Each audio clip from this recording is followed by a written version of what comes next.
Let's call the meeting to order. All right. Kathy Glader, Yes. Ellen Stallings, Here.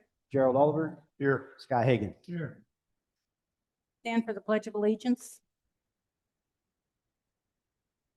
I pledge allegiance to the flag of the United States of America and to the republic for which it stands, one nation, under God, indivisible, with liberty and justice for all.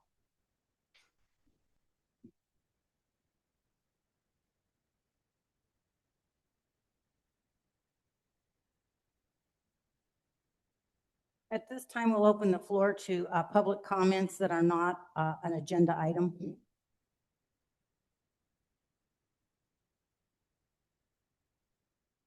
None.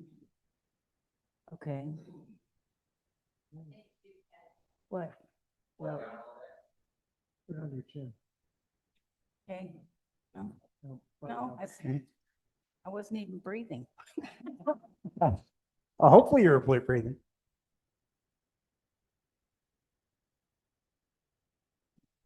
We can move on to item 5. Item 5, approval, agenda approval. Discussion from the board. Any comments on the agenda? Motion to approve the agenda as it stands. We need a public comment. Oh, public comments on the agenda. None.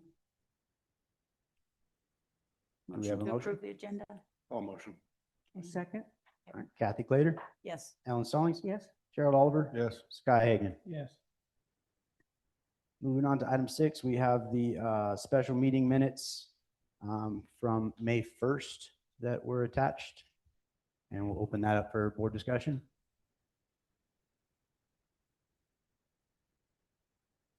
And public comment? Do we have a motion to approve the minutes? I'll make a motion. All second. All right. Kathy Glader, Yes. Ellen Stallings, Yes. Gerald Oliver, Yes. Scott Hagan. Oh, well, this is just to approve the minutes. Okay. Have they? Okay. Yes. Oh. All right. Well, I apologize. That's Thank- okay. Thank you for calling that out. All right.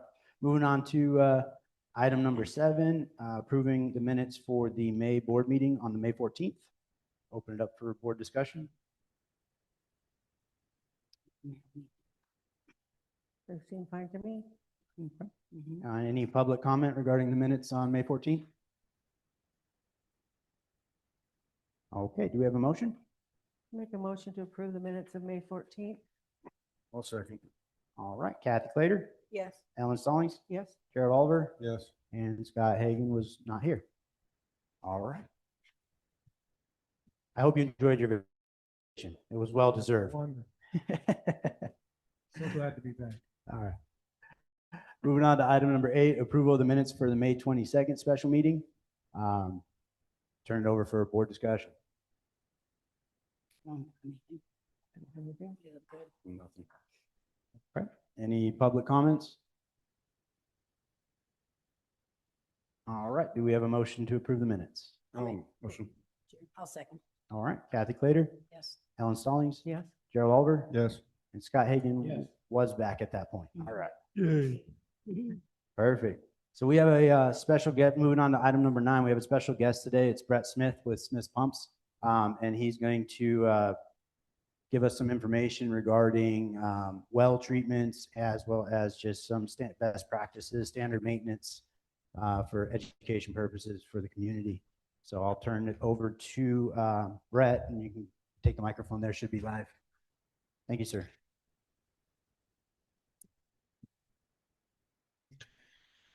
Hello, my name is Brett Smith. I'm from Smith's Pumps in Susanville. We are water well drilling and pump service contractor, started in 2005. So we have quite a few years of experience working on wells and stuff. And so basically, I just wanted to kind of, first off, you know, I'm not a doctor, so I don't have medical advice for people as far as things like that go. I'm not a scientist either. Wish I was one of those two, but I'm not. I'm glad you're not. So You're good at what you do. yeah, thank you. But so anyways, it is you guys as individuals, whoever has a well, you guys are in charge of your own well as far as maintaining it, making sure it works, keeping it sanitary, testing for your own safety and things like that. So it's up to you as individuals to make sure all those things, your wellhead's secured. It's not, you're not storing Roundup, things of that nature, right beside your well. We see stuff like that a lot, and we try to point it out to people and make people aware that, if that spill, it could potentially go into your water well. So most importantly, I feel like just maintaining your wells, sanitary surroundings is like number one important.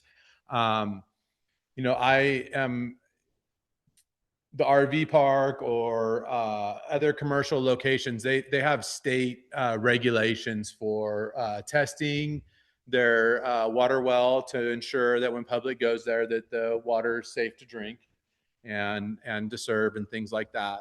The individual private water wells do not have those sort of things. So, I would advocate people send water to a lab every now and then and test and see what's in your water. And I should also tell you that I feel like if you feel like you have a gut feeling that something's wrong with your water, I would advise you not to drink it until you got those tests back and it looked clear and everything like that. You should also maybe potentially think about chlorinating your well annually, every 3 years. I heard recently from the state, maybe 3 to 5 years for a domestic well. Anytime work's done on your well, we chlorinate your well. When we pull your pump out, we'll put some chlorine and stuff in there. Chlorine does kind of kill bacteria and things like that are around, from the pump being out and in the air and exposed. So we do chlorinate to sanitize that at that point. So, you guys, we can do whatever you guys want us to do. If you need help learning how to chlorinate your well, a lot of these wells up here in Eagle Lake area specifically are in pits, and so they're a little harder to get to than a well that's outside on a pitless adapter, and two, they have a well seal on them, so it's not like you can just take a cap off and have access to them right there. Sometimes they're a little harder to get to. Some wells are buried under grade. That's happened, after construction or, in the past or something like that, because they're in a driveway or a roadway, or they've been converted from a pit to, a pitless adapter type of deal. So those wells are hard to get to also. So, if you guys need help, we can always reach out to us to figure out how to chlorinate your well. We're in Eagle Lake this time of year.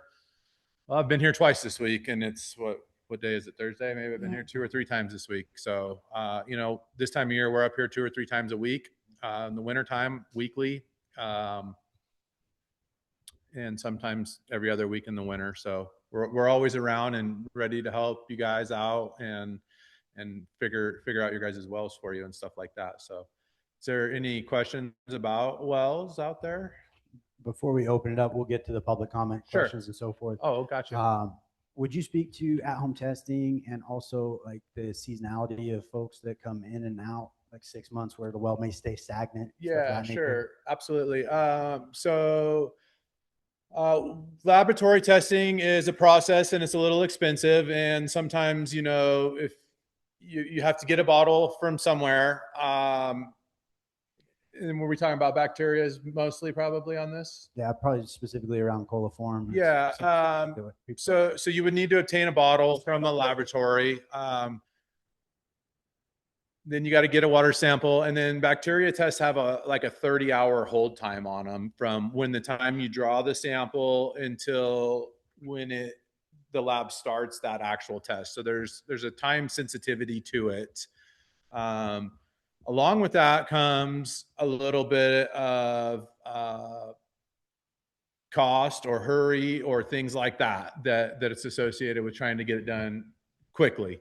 At home, and that's for bacteria. Minerals, iron, and things like that, they'll have longer hold times. Some of them don't have hold times, or the hold times are weeks. and that's a different process for testing. Again, going back to the fact that you guys are individuals as you're maintaining your own well and things like that.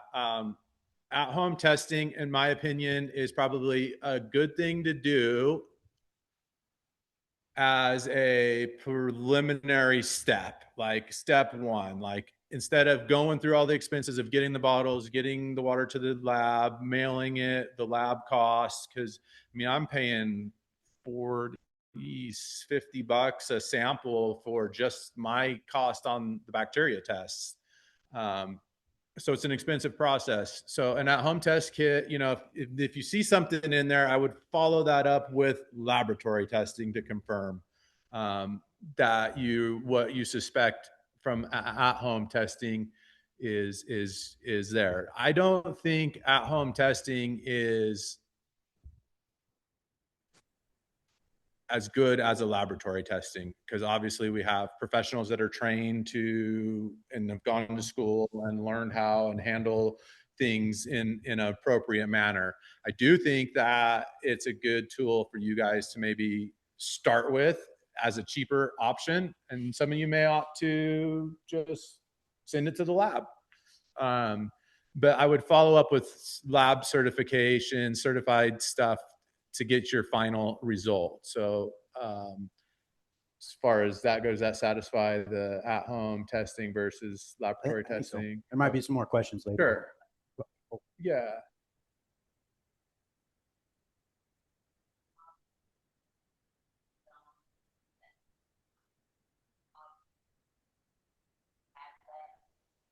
I would say not necessarily. If the lab says that, I would be more inclined to kind of believe that.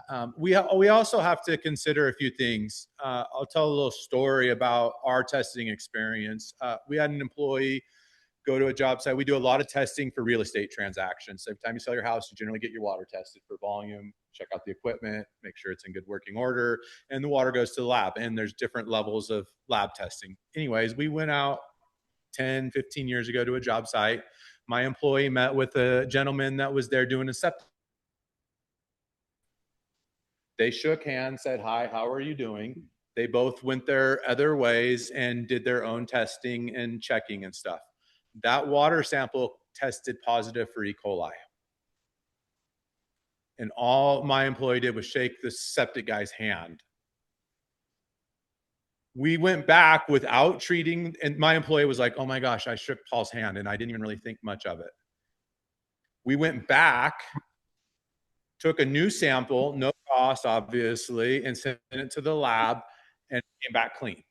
So the moral of the story was that test was so sensitive that him shaking his hand, and they both had showed up at the same time, that transferred into a positive E. coli test. So that just kind of helps maybe understand how sensitive some of these tests are as far as that goes.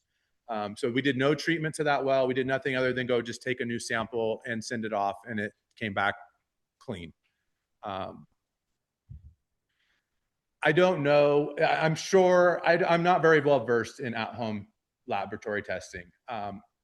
I'm sure, like anything else, there's better and less good and poor.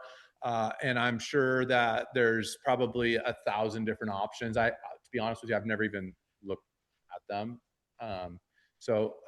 Or even used the bacteria at home. We have some testing equipment that we have from Hatch Laboratories, which is a pretty big company that we use to check for iron levels and manganese and hardness and things like that when we do mineral filtration. And we usually do those to check our filter equipment to make sure that it's working well. But when we do our original installation, we'll send that water to the lab and get reports from them on what levels of stuff's in the water to filter. Then move into the being gone and stuff for a period of time, because I know up here is very seasonal, as well as like Lake Almanor and other places, even some in Susanville or whatnot. Minerals in your water, like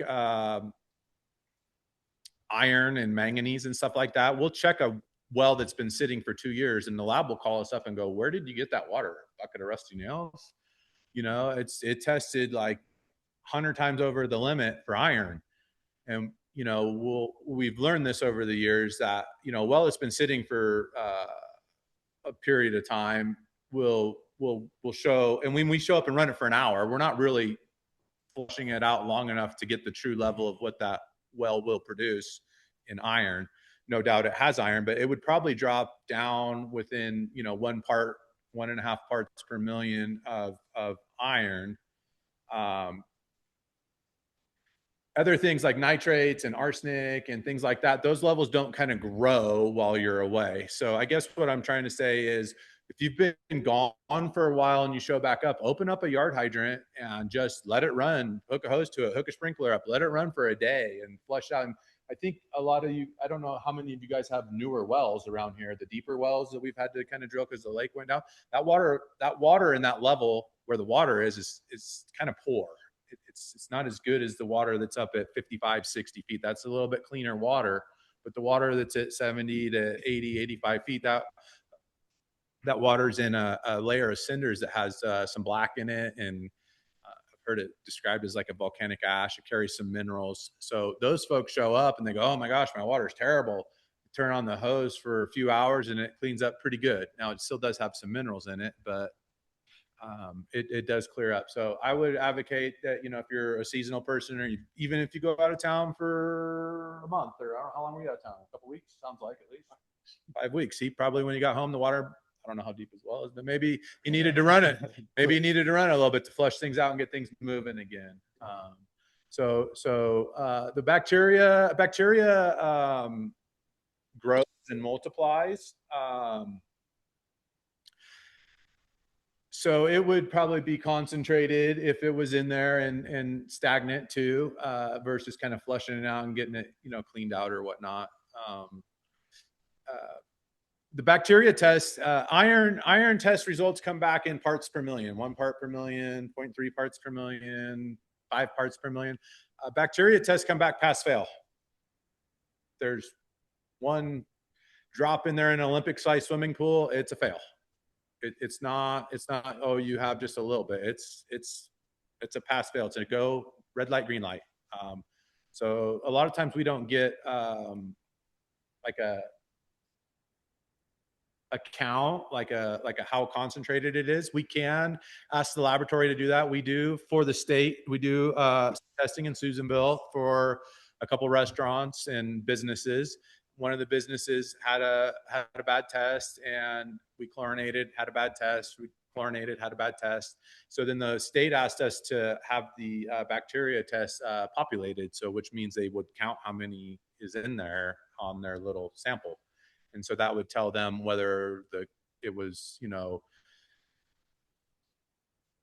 the chlorination was working, or if it was just coming in from the outside source, is how they figured they would do that. So that's important to know about the bacteria test results, and maybe that plays a role in that home testing a little bit too. And so when we take our bacteria test, man, we wash our hands, we use hand sanitizers, we have gloves, we try to take your water sample right out of your wellhead if we can. A lot of these wells around here are not so easy to do that with, because they're not on the pitless adapters. If we were to take a sample out of that yard hydrant, you can see through that window there, which we do, and that's not good practice, by the way, because it's open to the air, dust gets in there. My guess, if you were to go swab that yard hydrant with a cotton swab, it would test positive for coliform bacteria. But we have a little, over the years, we have a little catch-up bottle with the squeezy tube, and we fill it full of chlorine, and we shove it up in there, and we squirt it around, and try to contact it, and we let it have some contact time. Well, before we do that, I should say, before we even do that, we'll turn it on and let it run for like 3 minutes and just flush. And we'll turn it off, and we'll squirt the inside of that out with chlorine, and then we'll flush it again. And then we use our torch, and we'll actually burn, heat it up to where it's uncomfortable to touch. So what we're trying to do is kill any bacteria that's in there just from it being there. Then we'll turn it back on. We'll run it for another 3 minutes or so, and then we will when we take our samples, we're all cleaned up. We have our hand sanitizer on. We'll open it up and slow it down so it's not splashing and spraying. We'll open it, sample it, leave no air gap, and put it right back on and put it in the bag. So we don't want to be touching it and holding it, and doing all that, because those are potentials for us to be, making a bad positive. So that's another thing that kind of maybe goes to that home testing. I don't know if people are really quite aware of how sensitive it is. You could probably go take a bottle outside on a windy day, open it up and cap it back up, and you may very well test positive for coliform, because it is a bacteria that lives in dirt. Your wells are in the dirt. So coliform bacteria is a bacteria that I'm not a scientist, so I'll go into this just a little bit what I kind of know. It's a bacteria that, like, you cannot have E. coli bacteria in your water without coliform being present. So that's kind of why that one's checked for widely. There's some other bacterias that are out there too. And so instead of testing for like all of those individual things, the coliform would kind of be your indicator bacteria. You can have coliform and not have the other ones, which is what we see mostly. We get E. coli bacteria in wells once every 5 or 7 years, as far as that goes.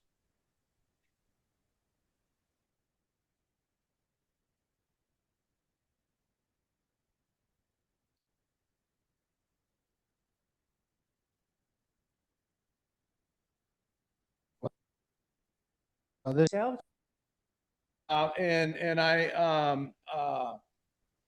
Some wells around here are rather difficult to chlorinate for us, and we do this all the time. And so they have well seals on them, which means your water pipe comes right out of the top of the middle of your well. There's all these bolts in there and all that. So what we do, let me come back to that part of the well seal part. So what we do is we'll put chlorine in your well. The county guideline for it is about 1 gallon of bleach per 100 feet of column of water in your well. I'm a little bit overachiever guy. We generally use a gallon of bleach when we chlorinate a well. That's what we do. Chlorine is corrosive, and a lot of wells are made out of metal.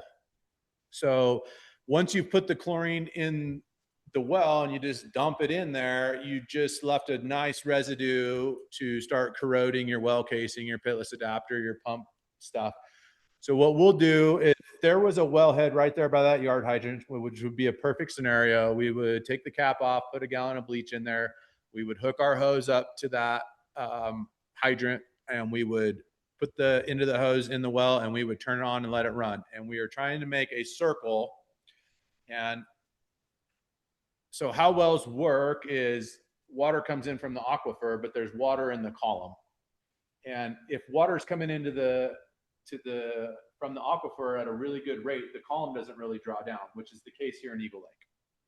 So your pump is maybe, let's just call it out at 80 feet, and your water column's at 40 feet, and you poured bleach on the top at 40 feet.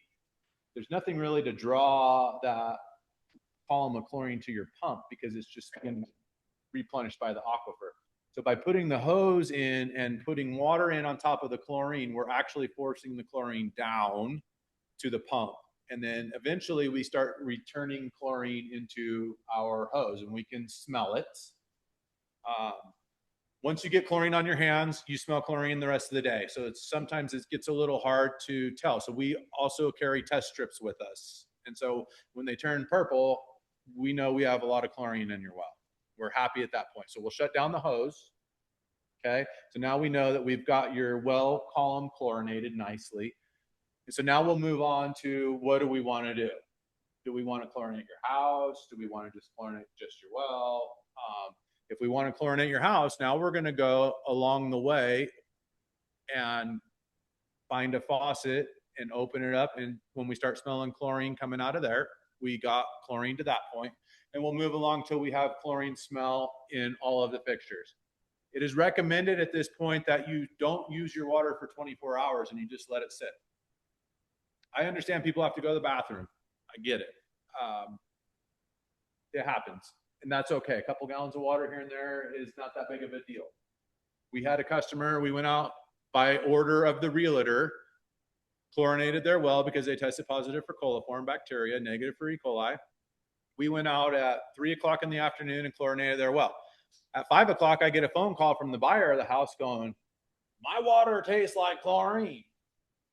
Yeah, we just chlorinated your well like 2 hours ago. Well, nobody, so they were mad. Nobody told them. Well, the realtor is the one that had us go out there. They weren't really supposed to be out there. They're like, we've been watering the yard for 2 hours. I'm like, you've been watering the yard for 2 hours? Like, you just pumped all my chlorine out. So we had to go back the next day and re-chlorinate the well because there was not enough time for the chlorine to do its job, right? So usually you let it set for 24 hours. Next day, go out to that same faucet by the wellhead, open it up, hook a hose to it, let it run. Until you get no more chlorine smell out of that. And then you would reverse the process. Just go along and do that. Now, expect to get little ribbons and smells of chlorine for the next little bit because sometimes little pockets of that hang out and hide here and there. And I'm not just saying it's completely gone. So just, you can always follow up with your test strip. You want to see nice white on your test strip, no chlorine. Purple, chlorine, white, no chlorine. But you could, think you got it all done and go about your day. And then 5 o'clock in the afternoon, the next day, you might get a little whiff of chlorine. Well, there was a little pocket of, water hanging out somewhere that had chlorine still. So that's kind of the process. Real super easy if you have a well cap and a well's outside. I don't know what the percentage is, but most of the wells we work on up here still are in pits and in basements and down underneath. Those ones are a little harder. The newer well seals, they have the bolts on them and they have a provision for the wire and they have a provision for the pipe. And then there's what we call a sounding cap, and there's a little plastic or metal cap that goes in there. If you take that off, we have devised our own little pipe nipple funnel thing to get the chlorine in. And then we have devised another device that hooks to our hose that we can squirt through that little hole. Some of the older well seals, which most of them are up here, unfortunately, don't have that, or they have a rope through it, or stuff like that. This is where it gets a little bit tricky.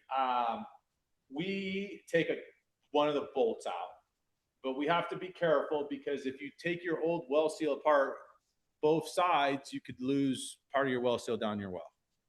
So if you have questions at that point, maybe you should stop, call us, send us pictures. You can text us, we can help, or we can come by and help you with that. As far as that goes. And some of those bolts, they don't come out. They're just been in there for 40 years. So those ones are a little bit tricky and difficult. And unfortunately here, a lot of the wells are the tricky and difficult. And I know that there's some older folks that live here too, and it's probably hard to crawl down into the bowels of the pump house and get down there. So we can chlorinate your well for you if you need us to also. So does that answer your question? It does. How to chlorinate your well? Appreciate all the information there. Let's go ahead and open it up to any public questions for Brett.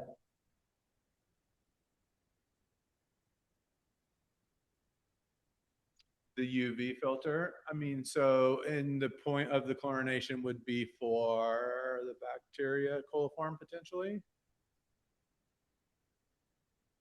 So theoretically, as long as everything is working, no. So we've been discussing with her, Tammy, about UV light for bacterial sterilization. So UV light is a piece of pipe. Nicer than a piece of pipe, but it's a piece of pipe and it has a UV light shoved in it, and it has a quartz tube. It shines UV light out, and UV is a way to kill bacteria. The UV light needs changed. Recommendation is every year.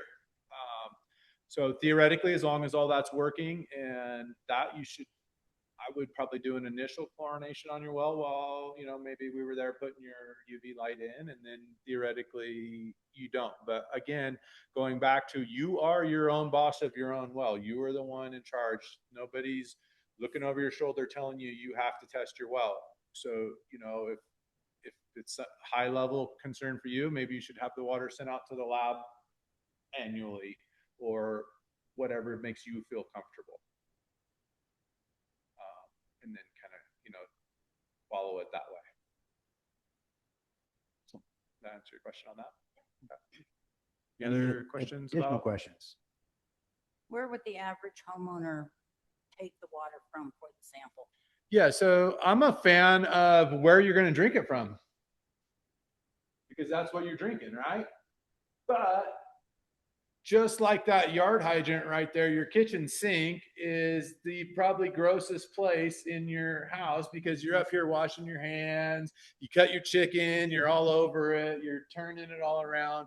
So you do need to, we're checking for not what's on this microphone right here, but we're checking for what's in here. So we want to sterilize and clean this right here, because I don't want contaminations from the surface polluting my sample. So I'm always been a fan of where you drink it from. When we do the well checks for sales of houses, if we can get your well seal apart or off of your pitless adapter, we'll take it from right there, because we basically took this system we've opened it up and we're taking a sample right out of the closed system, so to speak. So that's where we take them from when we do real estate transactions, unless we are instructed to do so otherwise. There is, we actually take water samples out of our hose, which is really good. But we have a special hose that we use. We keep chlorine inside of our hose. We roll our hose around and keep it full of chlorine, and we hook it together. And that's our hose that we use for that. We don't use it for, sump pumping out your pit and stuff like that. This is what we use our hose for. And that's the hose we take our water samples out of, and we have pretty good luck like doing that and having that hose dedicated for our sample hose. But again, we're doing volumes of testing, not just, I wouldn't recommend you just go grab the garden hose that's been laying out in the yard and take your sample out of that at all.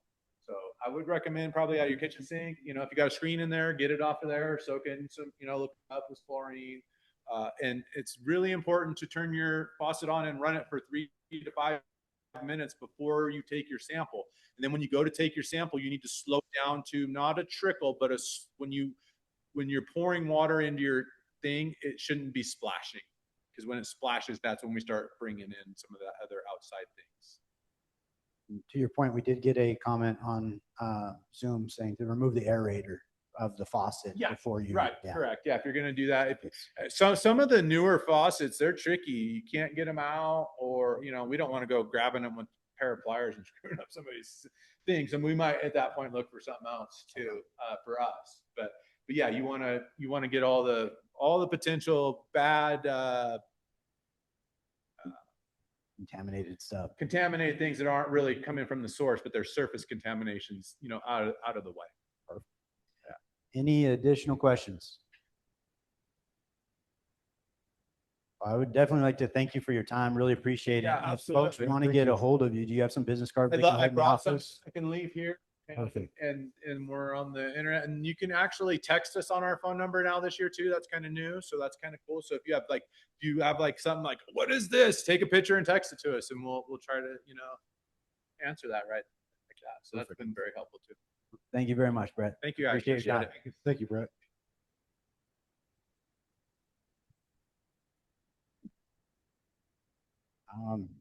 So I guess we'll open up the conversation to board discussion regarding Brett's presentation.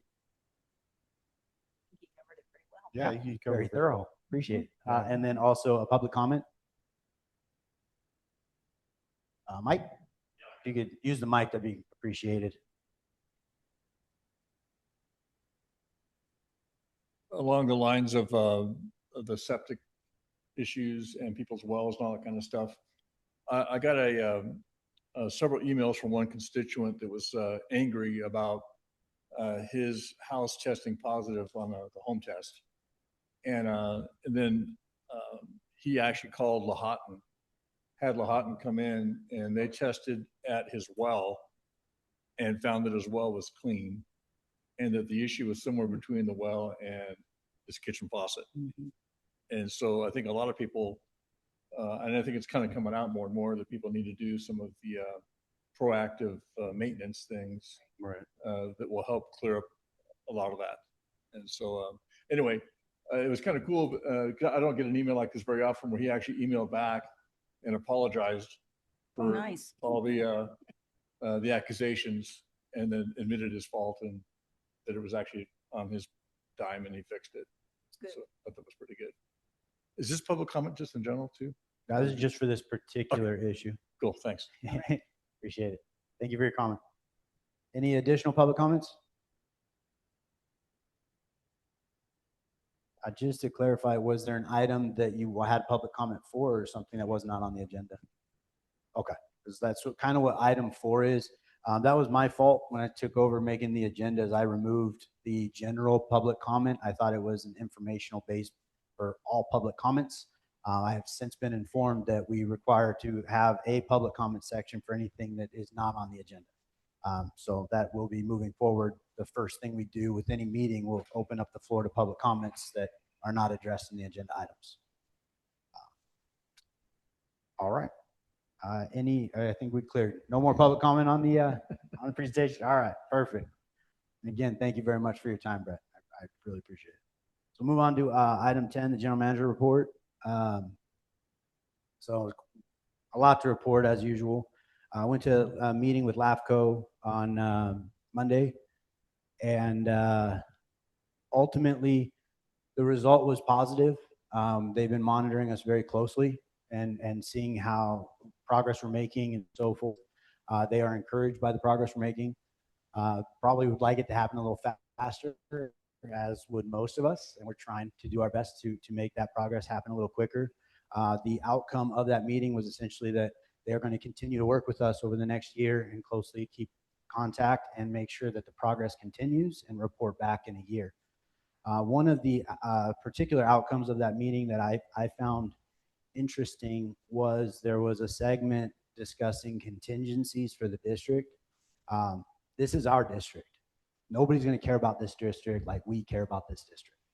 The contingencies for it were not positive. Like it's that the outcomes are not good, where it's try to get back to the county. Is the county going to care about us? Are they in a position to even take us over? You start looking at different legislative bodies that might be getting involved, Lahontan, the State Water Board, all these other folks that are also stretched thin, and how much attention could they bring to us? Another thing that was briefly mentioned was potentially private sector coming in and taking us over. And they're going to come in here and run us like a business. They're going to come in here, they're going to fix everything that needs to be fixed with top of the line stuff, and our bills are going to reflect it. These are the concerns that really came out to me. And it's kind of like, if we fail, like this is what we're looking at. Yeah, it's real. It might be better than that, but it sounded pretty dire to me from where I was sitting. So that was just a takeaway on my side. I did feel very encouraged by the board at LAFCO that they're on our team. They're here to help. They want to see us be successful. So that was very encouraging. So that was just kind of my takeaway from there.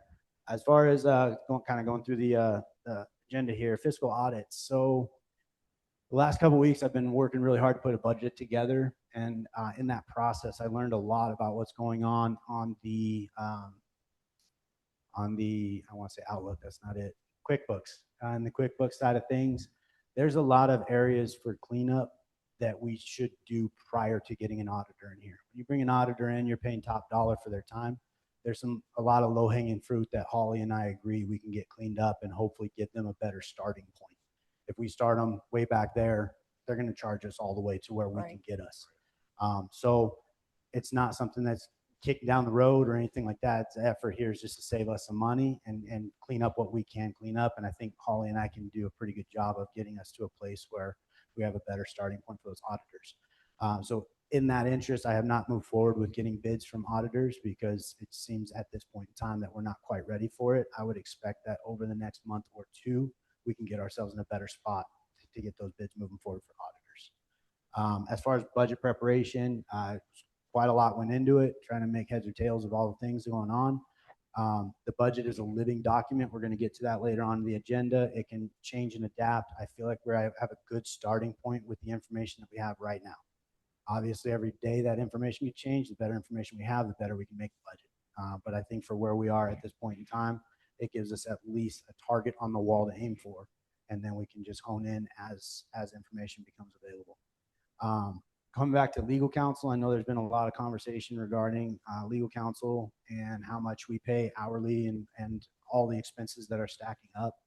I did want to just make a mention that since April, in the month of April, we were charged 1.1 hours of legal fees. In May, we were up to 5.8. That's comparing to well over 20 hours previously, as you average across those months. So the efforts are being made for us to save that money as well. Like, we're really trying to make that happen, doing the best we can. This month alone, I received 76 CPRA, cure and corrects, or general complaints.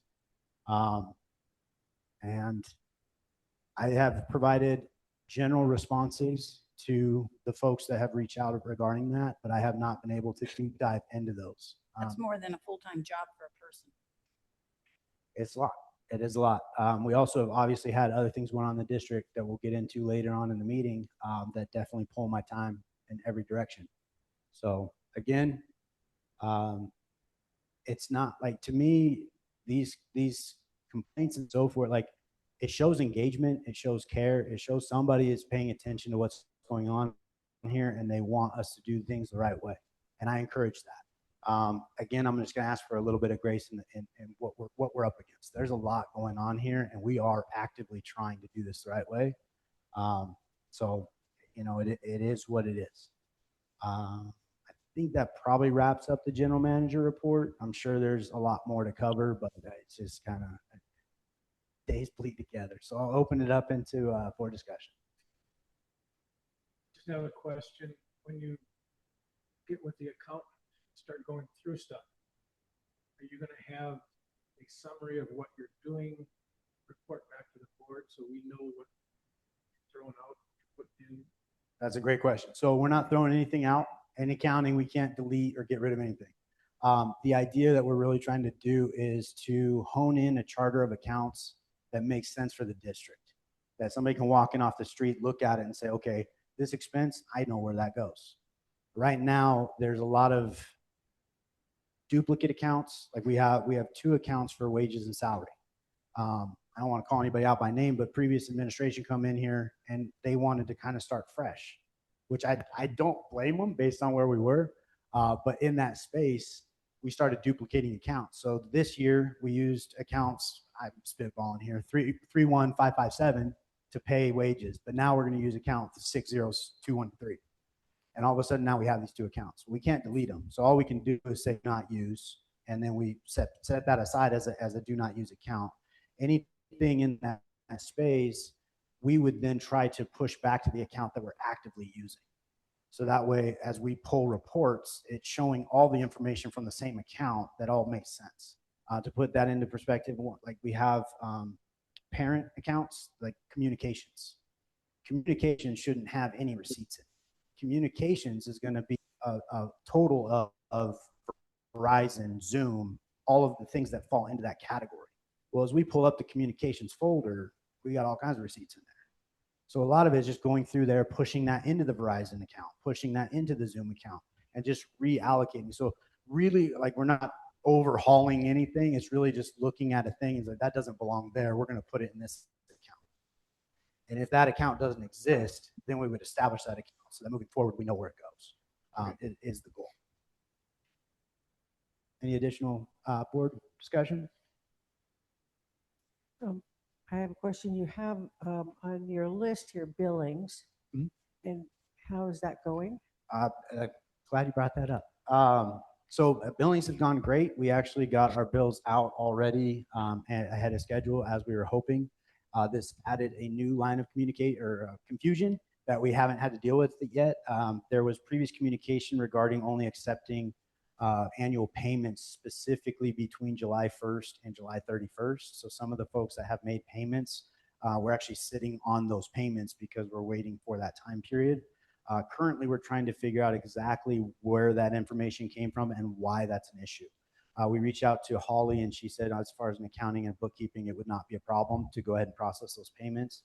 specifically the concern is if somebody wrote a check 2 weeks ago, we're sitting on it till January 1st, they're going to be like bouncing their checkbook, looking at it going, well, why hasn't this cleared? So that's kind of where we're trying to figure out exactly what's going on in that space. But as far as that goes, the billings went out. We did run into I'll say it's a concern that we need to address on the actual invoice itself. The invoices as they're printed only show the balance of the current quarter that's being billed. It does not show any previous balances. So in that space, I'm talking to Holly about trying to get that figured out where it'll show your total balance due. As far as itemizing out of an outright statement, it can be done, but it won't be on an invoice. It would have to be a separate document. So for the folks that have received, like, you have past due amounts and things of that nature, as we've been going through these accounts, and there's a lot of hard work going on in the office trying to clarify this stuff. Some of the stuff goes back a couple years. Somebody might have made a partial payment on a bill, and they remember it being paid off. And the next invoice comes in, and it has the total of what they owe for that invoice, but it doesn't have any past due amount that shows them that there was actually a past due amount. So we're going back and we're finding some of these things. So some folks that may believe their account is current, they might have a past due balance from specific things however long ago. And so the other piece of that puzzle too is we're all new. Like we are trying to pick up where somebody else left off, and this mistake in this past due balance, it might be on our end. So we need to reach out to these folks. We need to talk to them, let them know, like, hey, if you have documentation stating otherwise, like, we're all ears. Like, this is just the documentation we have. And as we started implementing the policy that we voted on to continue with regarding picking up past due payments, these are the things we're running into. But we're definitely going to be working on that invoice quarterly bill so that in the future somebody has more information about potential past due amounts. Thank you. Perfect. You need a microphone first. Oh, thank you for that. I didn't turn the thing on. I never plugged it in either. All right. And since we're on the topic of billing, can I just add that if you have a question about your bill, or if you don't agree with what your bill is, please come to us and talk to us about it. We will bring you in. We will set you down. We will show you what we have. We will work with you if you disagree. Please just don't go to social media. I guarantee you that nothing you get back from that is factual. So if you have any questions at all, please come to us. Any additional board discussion? We'll open up for public comment on the general manager report. All right, we'll move on to item number 11, sewer report with Brad. Brad is currently taking care of a electrical concern at lift station 3. Might as well start there. So what we've been running into at lift station 3 is, and again, this isn't a testament to Brad's knowledge and success as he's growing in his position. We had an alarm go off that basically said that one of the pumps engages. I'm trying to think if there's a better way to talk about this. Let me actually show you so it might make a little more sense. I'm hoping this isn't permanent. So, or works. Nice. Orange is going to come out real good. Let's see here. There we go. All right. So we have a 10,000 gallon vault that is gravity fed from houses. What happens is you start getting a water level in this vault, and at certain heights, it starts to engage pumps. So what happens, we have what's called a float tree that comes down to the bottom, and at periodic spots on this tree, it has little floats, just like your toilet. And as that water level increases,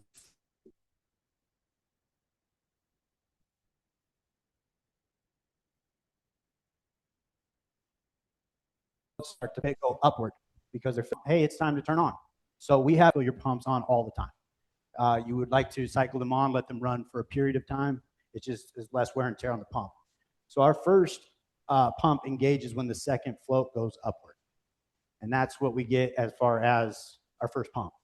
When the third pump goes, nothing happens. When the fourth pump goes vertical, that would engage our second pump.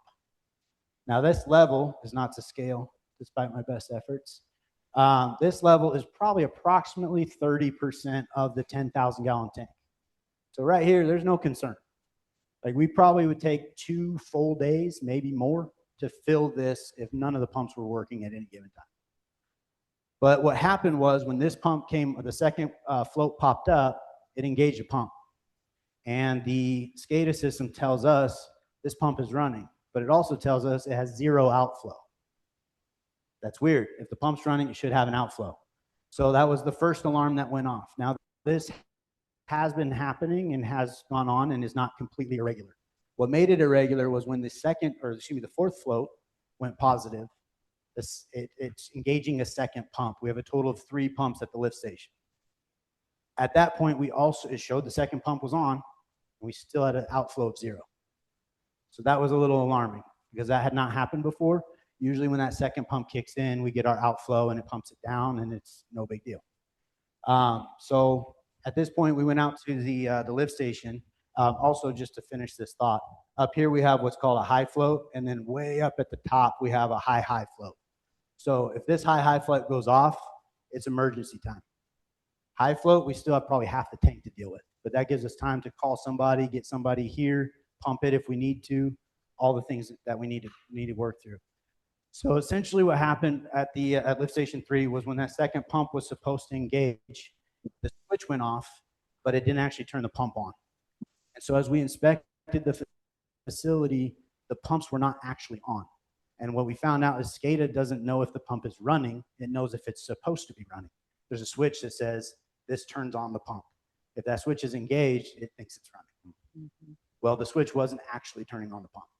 So what we had to do was we cycled off the breaker for LMUD and pushed it through to the generator. For whatever reason, and we're still trying to figure this out, the generator will start the pumps. LMUD will not. So last week when we fixed the problem, we got a new breaker because part of the problem was when the breaker tripped, it broke the breaker. So we replaced the breaker and then everything worked for the last week until last night at 9 o'clock. I got a call from Brad. There was something, it was again, the first pump was supposed to go on and it was running, but it wasn't flowing. And so I said, okay, when that fourth float goes up, let's make sure that second pump turns on. Well, at 9 o'clock last night, it didn't. So I drove out there. Me and Brad were at the lift station trying to figure out what's going on. We cycled off the LMUD. We did a slightly different version of it to protect the breaker. So we turned off everything and then cycled it back on after we had removed power. And then from there, with the generator, the pumps are cycling on. So Brad currently at lift station 3 with an electrician trying to figure out why the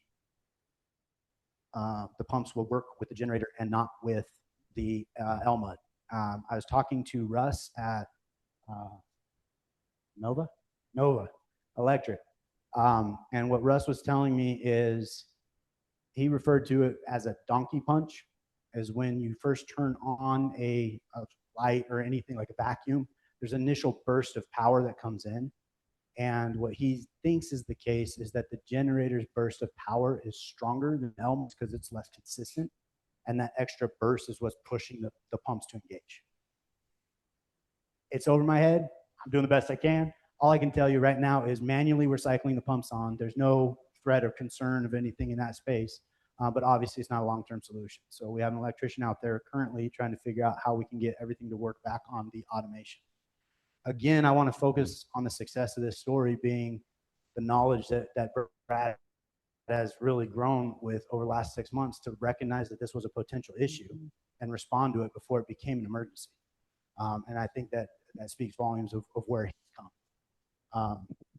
Outside of that, on more positive note, the pond liner repairs went great. I think we reported on this during the sewer committee.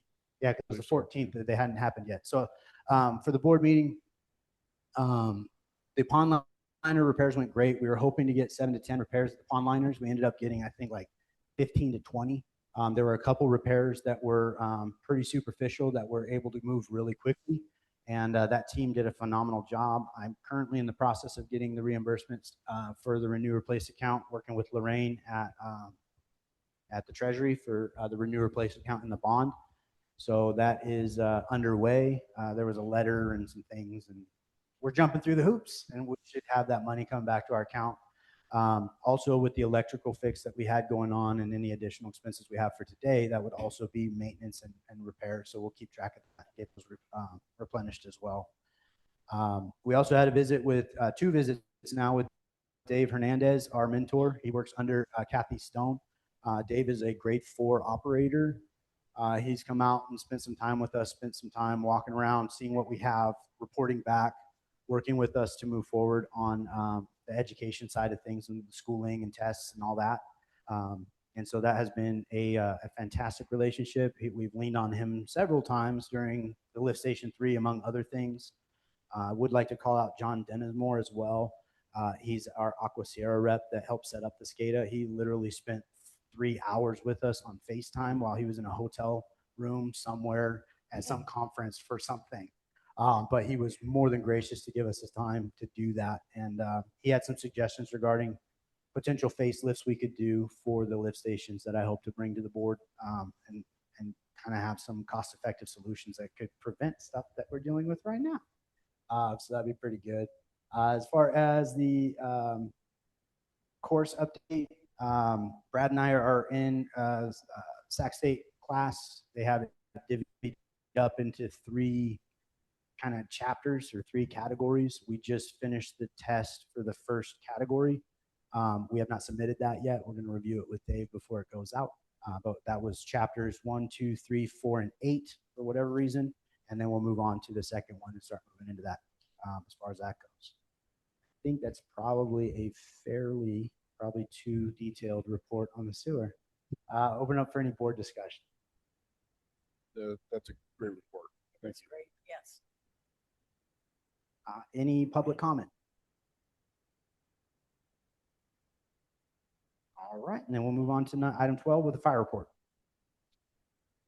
All right, so we got dispatched for 2 medicals and 1 traffic collision. We also got dispatched for a wildland fire. Thanks, Brett. Thanks, Brett. You guys. But once we got out there, dispatch was like, "Why are you responding?" We're like, "Well, you dispatched us." They're like, "Oh, by the way, we forgot to add training to that section." So the Washington National Forest ended up doing a training out towards Dow Wells. We went to double check on, and there's a whole crew out there. So and then the hot shots were working over on Antelope about that time. So we're like, we're gonna double check. We got our water truck tender up and operational on the last meeting. Then we had an issue with it. We found out that when there is a fault in the depth sensor, in California, it disables the pump. So we had to have a mechanic come up, a diesel mechanic, and replace the depth sensor to the main. So there's 3 sensors inside of it, and but one giant thing. So we got that bill coming, unfortunately. Hopefully it'll be about $1,000. I drove up from Reading and replaced it in a few hours. And we're in the process of, we actually called the builder that actually built that thing. And he answered the phone and said, well, that's the way it was built, but that's crazy. You should be able to bypass that. If your def is out, or you should be able to fight fire. So we're in the process of talking with them, trying to figure out how to bypass a def issue. It didn't derate us or anything. We were able to drive 45, but it knocks the power down and knocks the pump out. We've been doing a lot of training lately with the water tender as well as the pool. If some people have noticed, we've been in the marina. We dropped the 3,000 pool out of the water tender, and then we've been doing drafting with the engines as well as pumping with it. So get some use out of that thing. We've had this pancake breakfast since we've last talked. We've served 203 meals. That's a new record. Everybody enjoyed. Even cooking in the fire hall was a lot nicer. We didn't have heat stroke in the kitchen. We brought in $13.85 for our total, which was phenomenal. Everybody was happy. And I had a bunch of little kids ringing the siren. They had a blast. That's about it for me. Board discussion? No, pancake breakfast was good, Awesome. as usual. Look forward to the 4th. Any public comment? All right, move on to item 13 in board reports. I'll start with recreation. We only sold about 7 passes, yearly passes to the launch ramp because it's so low here. We ran a little special over Memorial Day weekend, and I think that's probably the only reason we sold those 7. It's been very light down there the last few days, only at 1 or 2 boats trying to get out, and those are very small boats. So I would say probably pretty much done with people launching there. Saw some kayaks launch. Kayaks can still get out and whatnot, but it's going to be basically kayaks and canoes and that kind of stuff here. We didn't do anything for 4th of July holiday because there's so much stuff going on that we figured that we'll wait and do something special for Labor Day. That's all I have. 4th of July is going to be very busy. Very busy.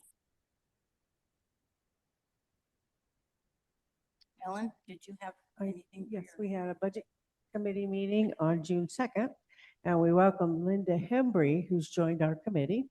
And we also discussed previous budgets, profit loss statements.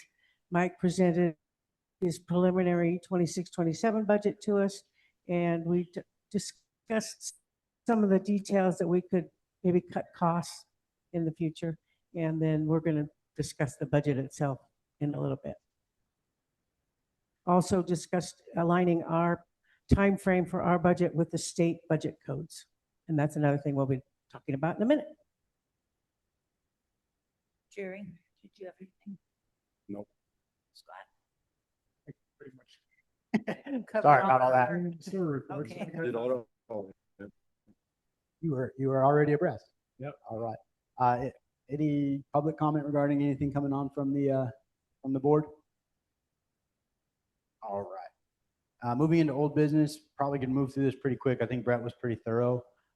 Coming back to the lift station 4 and testing and all of that.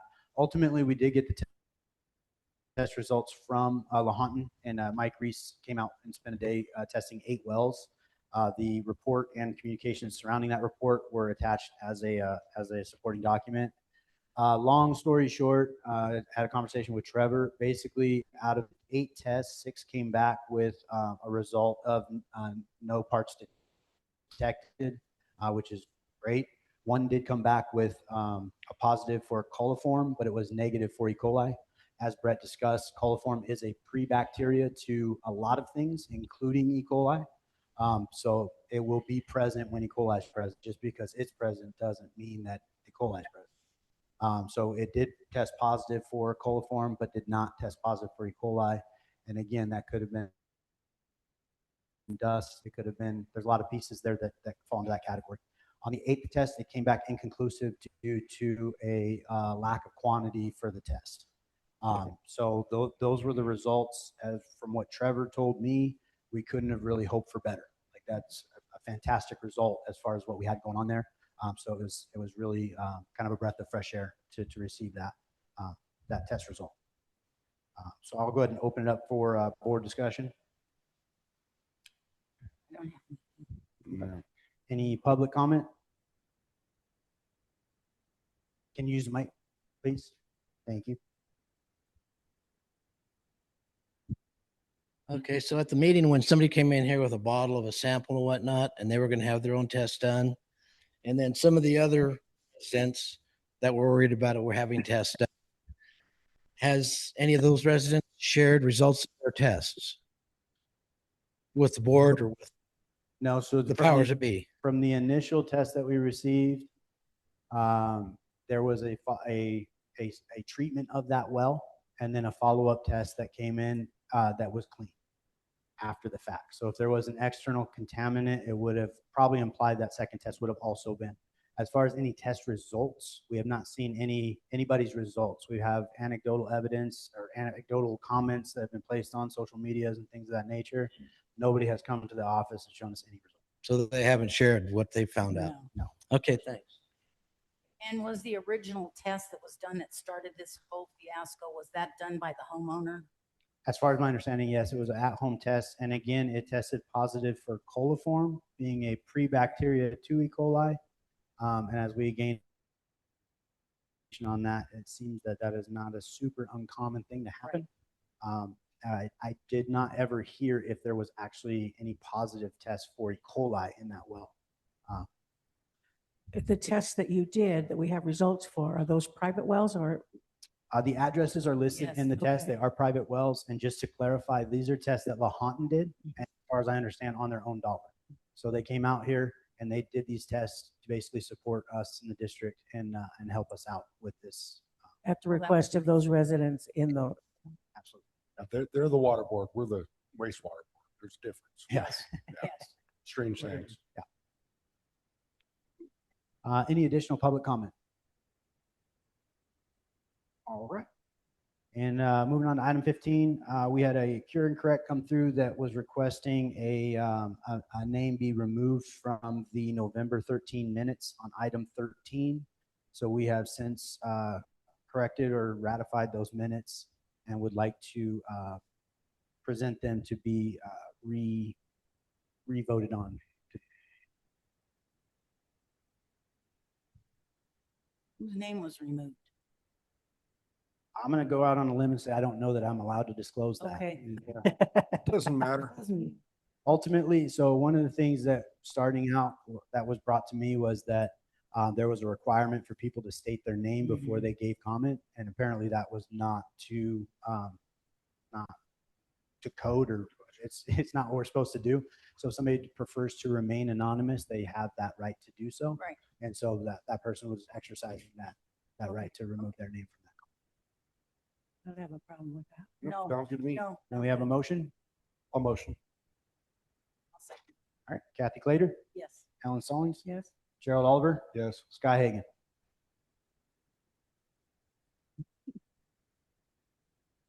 Oh, you weren't here. Neither was I. All right. So also have a cure and correct that was requesting information regarding a board policy for making copies. So I dug through the board policies to find, I apologize for the quality of this, but if supporting documents to support that number or not, it would probably make sense for us to go ahead and reach out to Forrest and do another rate study. Rate study. If it's expensive, I probably wouldn't worry about it, but I mean, it's try to get this number as accurate as we can Right. do. So that reflection has been changed in the documents, including the agenda today. So there's not really anything to vote on. This is the current policy that we have. It's policy 1050. So I'll open that up for board discussion. The 45 cents originally came from Diet Forest that we got a copy of. Named Neil. We just need something in writing from Neil that shows that. Okay. Yeah. Okay. Any public comments? All right. And then we will move on to the sewer service rate increase. So this one we've talked through several times. I wanted to put it on the agenda because it's the optics of pushing that vote through in a special meeting. I don't like the way it looks, frankly. Ultimately, what's going on with the resolution was in 2023, they voted on a 5-year plan for sewer rate increases. And the outcome for this particular year, and this is year 4 of that 5-year plan, the outcome is our rate increase was 2.5% due to the cost of living increase. The reason we pushed it through into a special meeting instead of doing it in an active board meeting was because we wanted to get the billings out ahead of schedule and be on time. And in order for us to do that, we could not wait till today because then they would be pushing bills out right now. Those bills have already gone out, so we were able to get in front of that. I did hear anecdotally that there was some concerns regarding the rate increase. The 2 concerns that I heard were mainly, how can we justify the rate increase without a budget? I think the current budget reflects that we need the increase, as well as the other one. I heard something about a petition going around to bring it down. I think a lot of it was a misunderstanding about the quantity of the increase.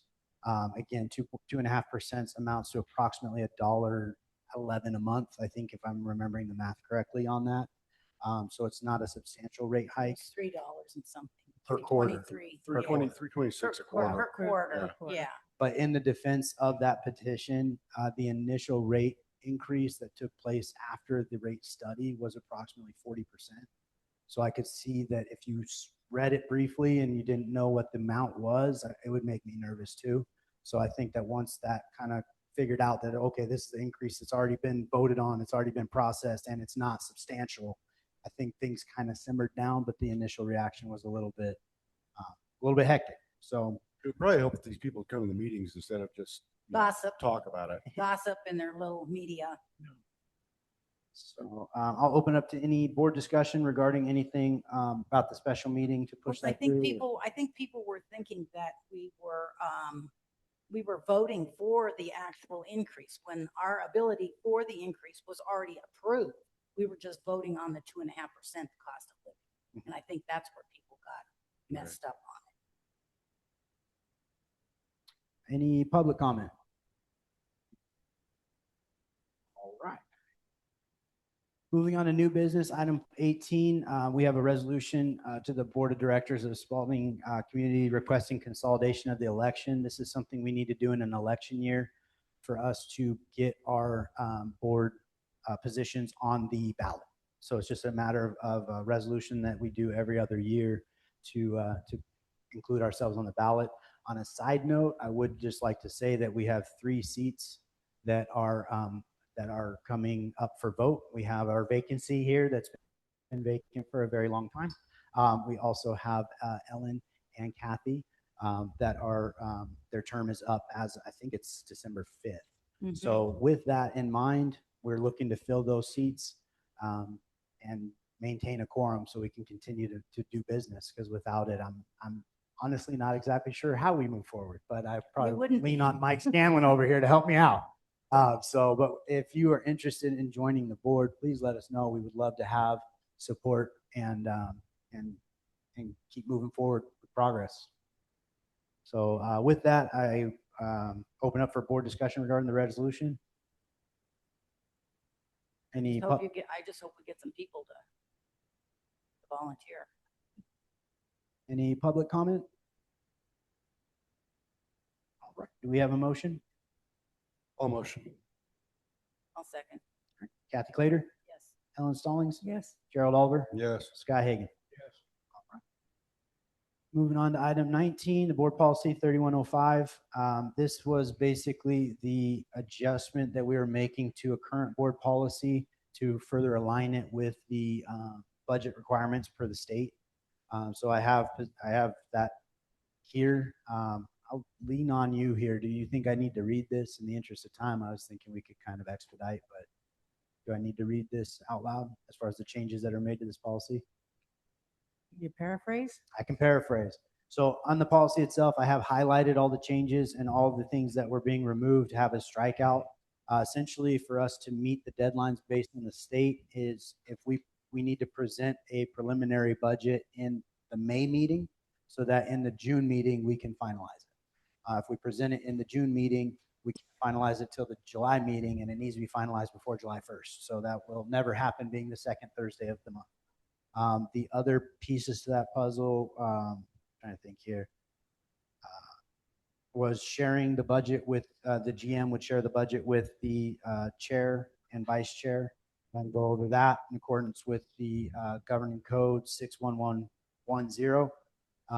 The board of directors shall conduct a public hearing. This can be a monthly board meeting on the proposed budget and provide an opportunity for public comment prior to adoption of the final budget. Again, that's going to be if we present it in May. That'll be an opportunity. Also in June, when we go to finalize it, those would be the opportunities for the public to speak on it. And then there's 30 days, obviously, that we're receiving any communications that they would like to have us know about. And then the final budget shall be adopted in accordance with California Government Code 61110 and any other applicable provisions of state law. And I've made that particularly, I'll say vague, but that way if the state changes their code and what their requirements are, we don't need to adjust our policy. At the end of the day, we're just trying to adhere to their standard. Mm-hmm. So I'll open up for board discussion. Makes sense to me Yeah. Yeah. to do it. Makes sense. Yeah. So right now though, Mike, this is just the first reading. Yep. We'll take this up again in July. correct? So as the first reading, I thought I just made a mistake. I was like, oh, this should be an action item, but no, we have to let this sit for, I think, 30 days. So we can bring it up in the July meeting if we want to bring it to final. So that'll be revisited in the July meeting. Okay. Any public comment on the board policy update regarding the budget? Okay. On the item 20, we have the budget. So we're presenting I think it's kind of the same thing. We're presenting the budget as the document, the preliminary budget to be voted on and finalized in July. But we did want to provide that documentation and allow the public their time to look through it and see any suggestions or any opportunities that we have available there. Just 30,000 foot view on the budget. There's probably 6 or 7 pages of thoughts that go into the budget and just kind of trying to provide some kind of mental background for what's going on here. My goal would be that if somebody picked this document up, they'd have a good understanding of what we're doing in Spalding and where our money is going. As we move into the first chart available, that is an oversight chart of basically the district as a whole. So it's very summarized and breaking up sewer, fire, and recreation into their departments. I also separated bond into its own department. I feel like the bond funds themselves are misunderstood widely. And due to that, I think that it gives us the false sense of running on a surplus when we're actually running on a deficit. The bond money is a debt repayment. It's not a payment to the district. It's not money that we have access to pay bills or anything else. The only access we have to it is for that renew replace account for reimbursing us for sewer repairs. So in that space for the last 3 years with that bond, it shows that we were running a surplus and a sizable one at that. And when you remove that bond money, all of a sudden we're running deficits, and that's obviously unsustainable. So I did separate out the bond into its own category for. As we move into the fire department, we have a couple reimbursements that are happening one time. At the bottom of all the charts is a box with some commentary. Basically, the commentary is there to give you any glimpse into what I'm thinking as far as any of the numbers I thought needed explanation. So if there's something in there that doesn't exactly jive, that might be in the notes below. You're like, why did this number go down or why did this number go up? One of the things on the redemption fund is with the assessment money coming in with the bond money, there was some miscommunication on where funds needed to go. So we're getting that squared away. And once that money gets back to the fire account, we are going to be seeing probably a pretty sizable revenue stream for this year that we will not see for next year. And going back to what we were talking about with Holly, instead of having that in a redemption fund, we're going to have that in a reimbursement category. So it specifically states this is a reimbursement for money that was put in the wrong spot. That way next year, we're not anticipating getting that same money again and budgeting accordingly, which I think is going to help along the way as we make this a little more streamlined. From there, we have the sewer, again, without the bond removed. There are some different issues in there where things were categorized into those parent accounts and things of that nature, and we're going to kind of work to get that cleaned up. One notable I will say on this is under the legal fees, I have budgeted $25,000. That's not anticipatory of us having $25,000 of legal fees. That's anticipatory of us paying back the legal fees that we're in debt to. I expect that we will have some legal fees in the coming year, but my goal would be that it is substantially less than what we've had previously, but we do need to make good on that debt. On the bond chart, again, the bond should be a net zero. Basically, the money comes in, it goes into the treasury. We do end up with a surplus in the renew replace account. I believe at this point with all the other bond accounts funded, like the reserve fund and all that, I believe 100% of that surplus ends up in our renew replace account. I have not confirmed that with Lorraine, but that is my understanding at this time. So that's what I got going on there. The other thing to consider too is the last 2 years, we've averaged approximately $80,000 of bond payoffs. which is somebody that may be selling their property, pay off the bond so it doesn't carry on to the new owner, or they're just tired of paying it on their monthly taxes. All those bond payoffs are that first line item. And so again, it's not an income stream for us. That money just gets added to what we owe the treasuries. So those bond payoffs are kind of a sizable variable, and we can't really anticipate who's going to pay their bond off. So we budgeted for zero, but again, it's kind of irrelevant because it doesn't matter how many people pay it off. It all goes to the treasury. And then lastly, we had the recreation, and I had a small surplus in some of the, or a small increase in some of the areas. And I thought just due to increased social activities, removing barriers to purchase, like putting a QR code at the marina if somebody's out there for day use. There's probably a handful of times somebody's out there is like, oh, I throw in $5, I don't have any cash. But if they had a QR code and they could just pay, so I'm thinking that might lead to a little extra revenue for the year. And then the final page of the budget, and I did not get a chance to really dive into this. I updated the top portion of that final page with our current salaries and expected hours, and that's based on an average of what we've been working since I've started. So that's where I got the final wages and so forth for the wages on the sewer. On the bottom half of that page was something that was on a previous budget that I thought had a lot of value and a lot of merit, and we should visit and actually bring up to date.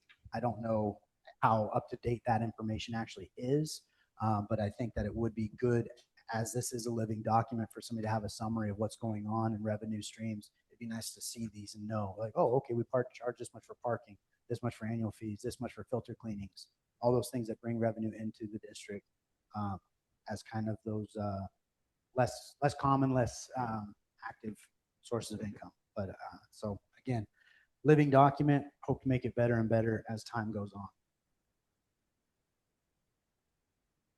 So I will open it up to board discussion.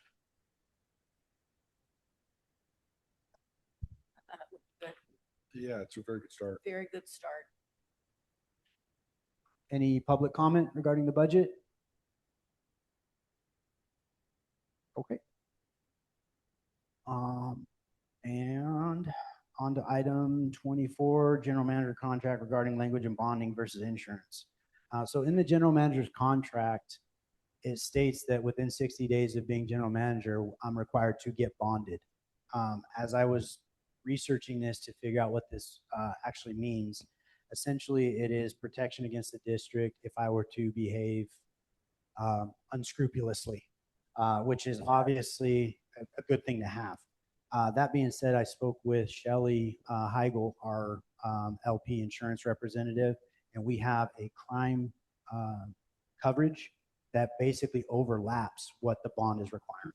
So in that space, I requested that, I told her the contract states on to be bonded and what would be an appropriate amount. She was mentioning $50,000 to $100,000 would be probably overkill, but what she said was the bond itself would protect you less than the coverage you're already paying for.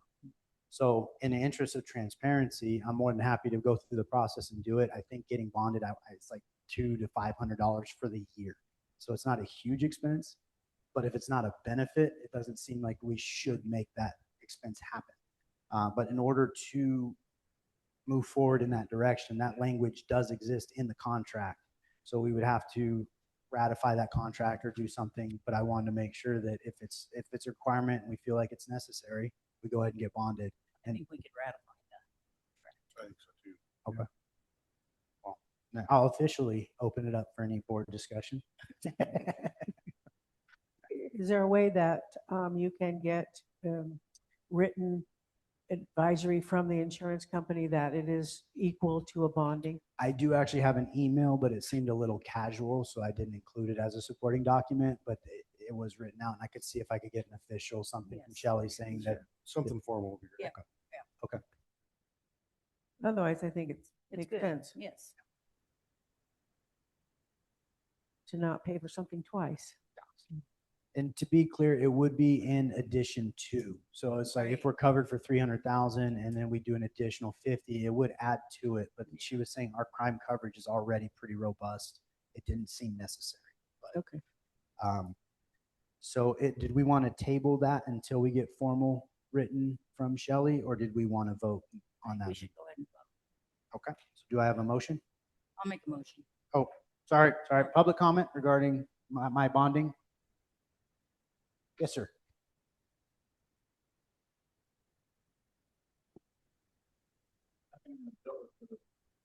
Mike Scanlon County Board, having dealt with insurance companies and getting certificates of insurance for special events and things like that, you might talk to the insurance agent to see if they'll issue you a certificate of insurance for a set time, like, it's year by year. Mhm. But that way you've got something that's documented.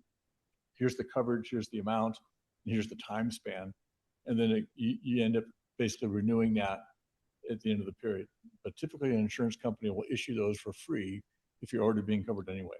Oh, okay. And so that would satisfy, I would think, anyone that's concerned about, are you bonded or legal or whatever. That's right. You might look into that. Okay. Good Awesome. Thank you. information.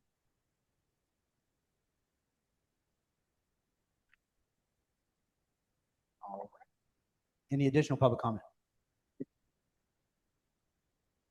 All right. And then did we have a motion or do we want to table it with that new I made a information? motion. You can get either the letter or the certificate like Mike suggested. I'll second. Kathy Clater, Yes. Ellen Stallings, Yes. Gerald Oliver, Yes. and Scott Hagan. Yes. Moving on to item 22, reviewing and discussing the cost allocation methodology between the sewer, fire, and rec departments. So this was kind of piggyback on the putting together of the budget. It was just like to kind of bring some examples into play here. So when it comes to diesel gas, when it comes to diesel fuel, the fire department does about 90% of our usage. When it comes to gas, the district or sewer does 90% of our usage. So on items like that, it's pretty easy to distinguish how much we have a fuel log and everything. It's easy to distinguish. For things like internet, it's a little less easy to say, okay, well, how much internet is fire using? How much internet is sewer using?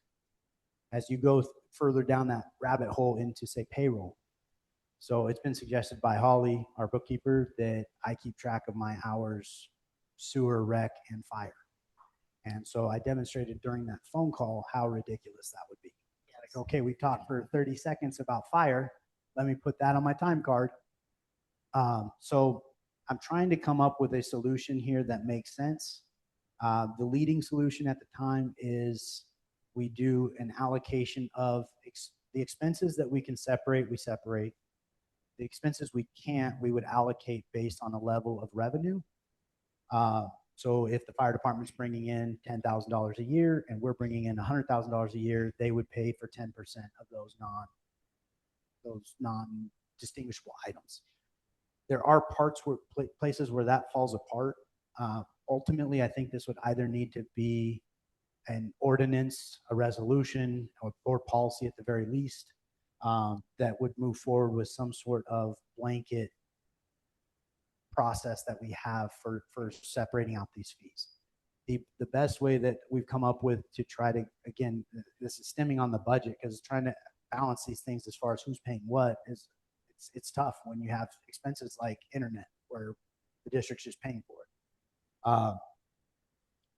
So the other option we were talking about was just kind of having a generic, like just trying to figure out something that was fair, where it's like fire pays 5% and rec pays 1% and then the sewer pays the rest.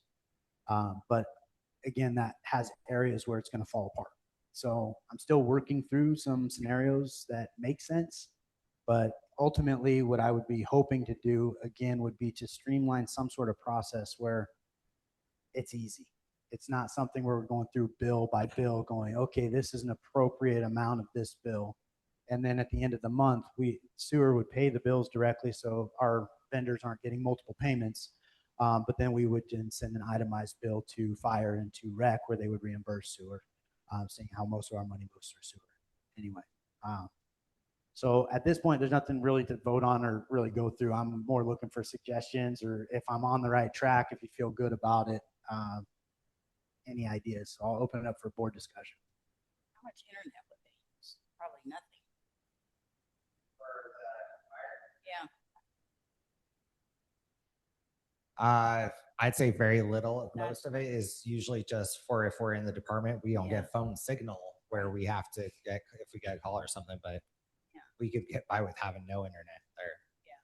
So I mean, I think that would be But almost a waste that was of just an time. example. It's just a Yeah. waste. And you would have to go, I mean, you'd have to go through expense line item and say, or, you know, okay, they don't pay, they don't use the internet, so fire doesn't use it, so sewer pays. Or just a blanket 5% or 10% or whatever, a percentage for those things that are hard to separate out. Like the fuel is not hard to separate, No. you figure that, but stuff that's not easy to separate, we could just do a percentage, I would think would be, Okay. I mean, as fair as we can make it Okay. without really doing penny by penny. And then Stacy basically is handling any of his bill pay or anything like that. That would be easy for her to track. And it will, Thank God. but Oh, again, yeah. that does come back to payroll where it's, you know, there might be moments throughout the day where she might put funds to it. Oh, he's It's still there. where she might put 5 minutes into it here, 15 minutes into it there, 7 minutes into it there. And all of a sudden you're like, okay, how do you, like when we clock in at a time, we clock out for lunch, we clock back in, we clock out for the day. I'll be 1 hour a month. Yeah, right. So it's like, to me, just having like a blanket, like, okay, it would take approximately 5% of her time. Yeah. You know, and then same thing for me where it's like, okay, how much time do I devote to fire? None. I think instead of having item by item, a separate percentage, I mean, that could get real complicated real quick, where it's kind of more of a blanket, like this percent is what we charge. And then obviously as we go to the rec side of things, making sure that it's affordable. You have a general idea of how much time you spend on each thing. I would say Ish. kind of, I mean, it varies wildly, right? Because it's like, okay, this week I spent a lot of time on sewer with lift station 3 going down and stuff like that. So, you know, based on administrative stuff, like when I'm putting the budget together, it's not exactly sewer. It's also not exactly fire. I mean, the budget included both those things, you know, so it's kind of like, depending on what I'm working on, that was probably 30 hours that went into that. It's like, oh, I don't even know where to categorize that. Or like, what was it? April that we did the insurance that we were working hand over fist for. So it's not exactly, but I mean, I could look at like a year and try to average it out and kind of get some kind of percentage that would make sense. I think that's the only way you're going to be able to do it, really. I mean, budget, it's a third of your time doing 3 different things, right? We checked in with 10 any hours other apiece. districts that are similar, how they do it.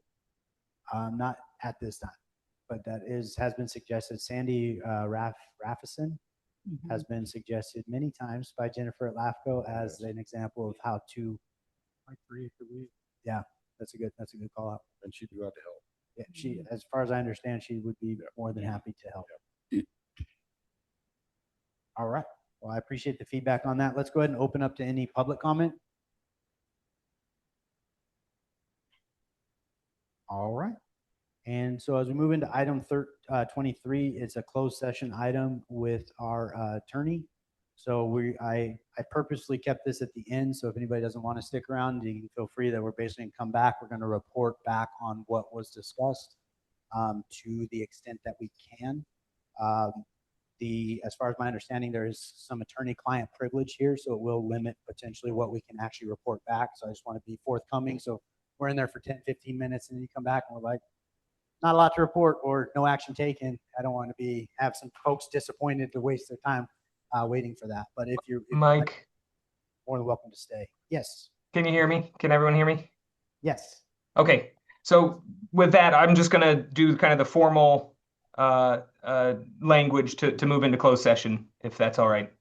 Perfect. Thank you. Take it away. Sure. Okay. So the board will now be moving into closed session to discuss item number 23 on the agenda, which is conference with legal counsel, anticipated litigation, significant exposure to litigation pursuant to paragraph 2 or 3 of subdivision D of section 54956.9 of the government code, and that is one potential case.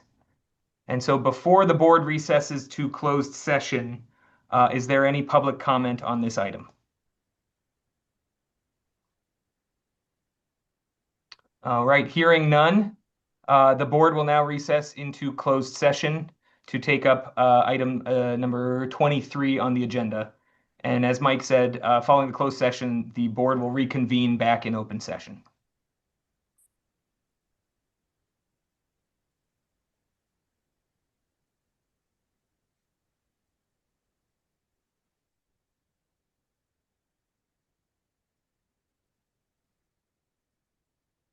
Test, test. Check two. I still like Christmas. So what? All right, I think mics are live. Are you there, Greg? Yes, can you hear me? Yes. All right, so the board is reconvening back into open session after going into closed session on agenda item number 23. No reportable action was taken by the board. All right. With that, we'll go ahead and turn it over to Kathy for item 25. Okay, we're back to open session and do I have a motion to adjourn the meeting? Motion to adjourn. Second, All right. Kathy Clater, Yes. Ellen Stallings, yes? Gerald Oliver, Yes. Scott Hagan. Yes, And can we get a time? 2:48.